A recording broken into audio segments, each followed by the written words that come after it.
regarding James Harden. Number one, he will show up in Houston. Look at that. Number two, he decided that he doesn't just want to go to the Nets. He's willing to go to the Sixers or another contending team.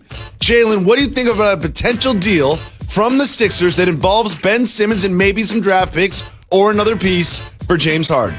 James Harden wants to get out of the West because the West is tough and it's getting more stacked by the day. In particular, it's by the Lakers, who've distinguished themselves as the clear-cut favorite to win it next year. If I'm the Philadelphia 76ers, I understand Daryl Morey wanted to acquire James Harden. There's a level of familiarity there. Same with the Nets and Mike D'Antoni being on the bench. There's a level of familiarity there. And why does that matter? Because they were around when James Harden had his career seasons, Jacoby. Daryl Morey was the one that brought him from OKC. Mike D'Antoni was the one that put the ball in his hands, and before you know it, he became a player to put up historic numbers. The most unique player that the game has seen, because he's the only player at some point of his career that's going to lead the league in total assists, total free throws made, as well as total three-pointers made. The only guy that's going to have that happen at some point of his career. However, right now, if I'm just looking at assets and I'm the Houston Rockets, and I can get Ben Simmons for James Harden, listen to me, Jacoby. If I'm the Houston Rockets, I do trade James Harden for Ben Simmons. And if I'm the 76ers, I trade Ben Simmons for James Harden. I think this is actually a good match. This seems like one that works for both sides. If you're the Houston Rockets, what do? We got a new coach. We got a new GM. We got a new point guard. We actually have some people that play center.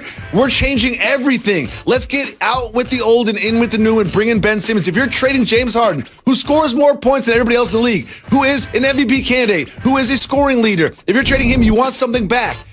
But you don't want to trade him for a bunch of pieces like Brooklyn's going to offer. You want a young superstar. This seems to be the only young superstar that maybe could work. I think this makes sense for both sides. I'm not just saying I would do it. I think it's going to get done. What do you think? I echo what you just said. It's going to get done, and I like it for both teams. Here's what I like about it for Philly. You now have a marquee player that, whether Joel Embiid misses 10 or 15 regular season games or not, that has proven to you that he can catapult the team to a top 3 or 4 status in the Eastern Conference, because you saw him do it in the West. And then you hope he and Embiid are healthy come playoff time to do damage against some of the other top duos that have taken place in the Western Conference. If you're Houston, you do it for all the reasons you just said, and I'll add a couple of more. When you're trying to rebuild, if you could get all-stars in John Wall and Ben Simmons, that's one thing. But they both have multiple years left on their contracts. That's the key thing. And you sign a Christian Woods that has a couple of years. You invest in a DeMarcus Cousins that, based on his productivity, his productivity is going to be vastly more than his salary. So now all of a sudden, like you just said, you reinvented yourself. And the Houston Rockets would be a playoff team in the Western Conference. Playoff, yeah. They'd be in the middle of the pack. They'd be right in the middle of the pack. I put them between like 4 and 6. Teams.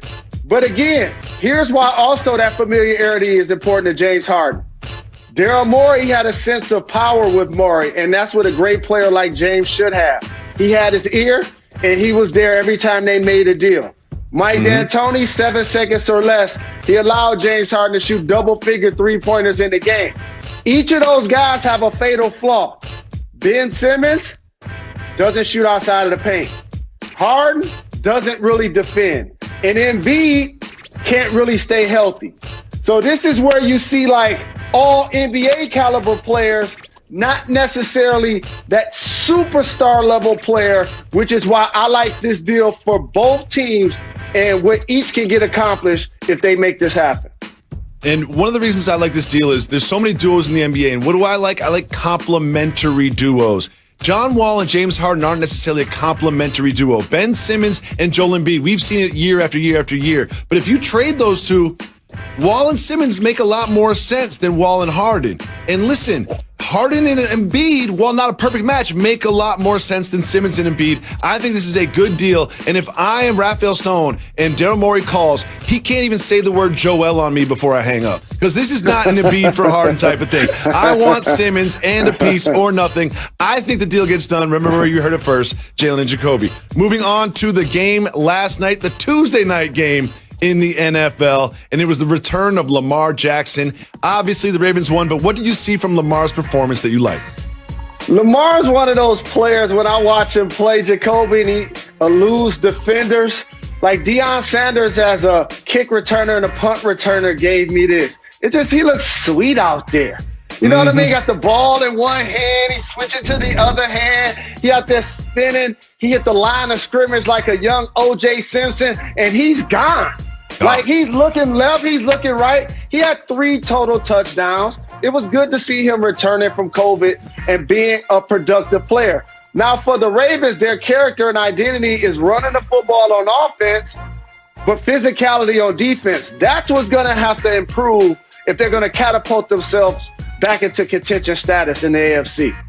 It just felt like every time the Ravens ran on this defense, they guaranteed 5 yards. They didn't really need to do much through the air. But what I saw from Lamar, while everyone's celebrating him today, I can't celebrate him today. Because I watched the game last night, and you look at the stats, he was 12 for 17, only 5 incompletions. But he did not look good throwing the ball. He had some really bad throws, and there were a lot of throws that were scheduled to be throws that he dropped back and didn't really like what he saw and then ended up running. Like, this was not a triumphant return of an MVP. This was someone who looked a little rusty throwing the ball. It's all right there on the screen for you. So if you just look at the box score, you say, Lamar's back, everything's all good. But watching the game itself, Lamar's back, but everything is not all good.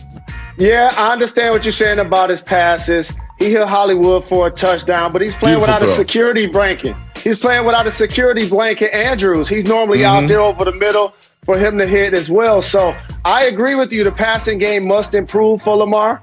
But again, the physicality that they need to play at all 3 levels defensively is who the Ravens are at their core. They got to get a lot better if they're going to play against the great teams in the AFC like Pittsburgh and KFC in advance. Only in 20. KC. I said KFC. Oh, boy. I'm black and I'm proud. Mario Lopez. Mario Lopez got you. Mario Lopez I'm black and I'm proud. I said KFC. Well, while COVID pushed this game to Tuesday, COVID did impact this game as well. We all wanted to see Dez Bryant suited up in the all-black for the Ravens against his old team, and he was out there during warm-ups, got tapped on the shoulder, had an inconclusive test before. That test turned out positive, and he did not play in the game. Now they've got devices on themselves and phone. They did some contact tracing and decided that only Dez Bryant needed to miss this game. Jalen, what do you think about the ruling from the NFL that only Dez Bryant should miss this game?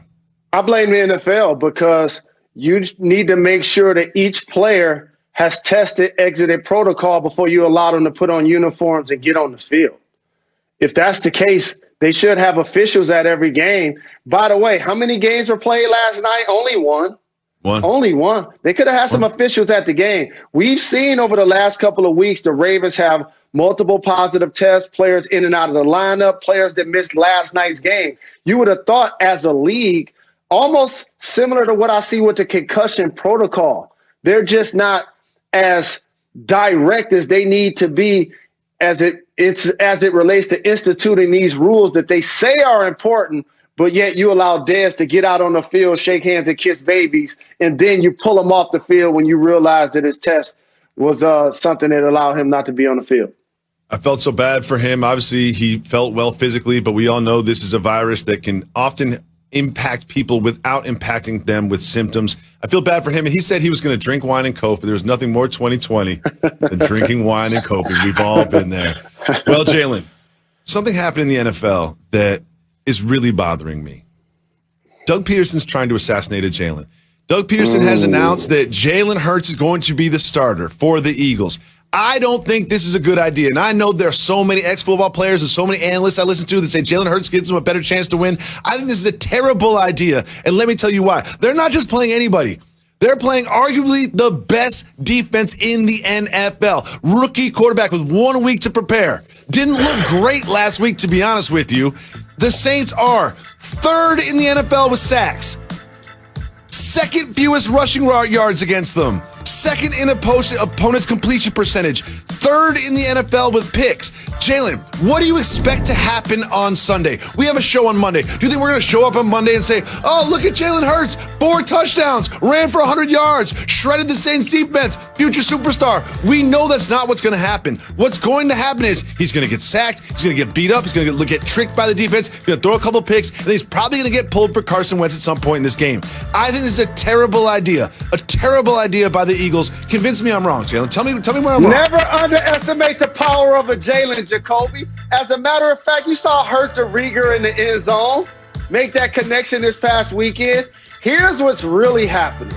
Doug Peterson alluded to it a couple of weeks ago. He said out of his mouth, if I put Hurts in the game, that's basically signaling that we're giving up on the season. Why are they doing that? Because the Giants and the Washington football team have actually distinguished themselves as the favorites to win their conference, their division. So since you're Philadelphia, you put Hurts out there and you say, okay, GM, you took him in the 2nd round. Okay, ownership, you took him in the 2nd round, go right ahead. But here's also what you do as an organization, Jacoby. You stop Wentz from getting injured. You allow yourself to get a look at Hurts, but you keep Wentz from getting injured because he has a big number next year. Jalen, this is, I mean, if you're stopping Wentz from getting injured, you know what you're inferring right there?